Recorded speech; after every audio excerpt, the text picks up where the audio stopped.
তুমি না তওবা করেছিলে? তুমি না শুধুমাত্র আল্লাহর জন্য সবকিছু ছেড়ে দিয়েছিলে? বুঝতে পেরেছিলে কোথায় তোমার আসল ঠিকানা?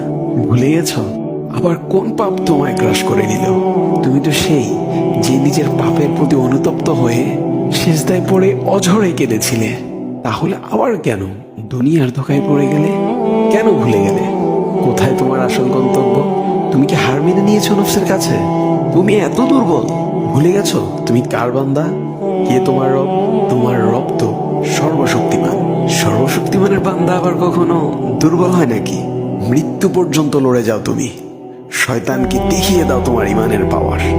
শয়তানের ধোকায় পড়ে অনেক পাপ করে ফেলেছো, তাই নিরাশ হয়ে গেছো তুমি, তাই না? তুমি কি জানো না তোমার রব কতটা মহান? তিনি তো তোমাকে ক্ষমা করার জন্য অপেক্ষা করছেন। তাই ফিরে আসো সেই রবের দুয়ারে, যার দুয়ার কখনো বন্ধ হয় না।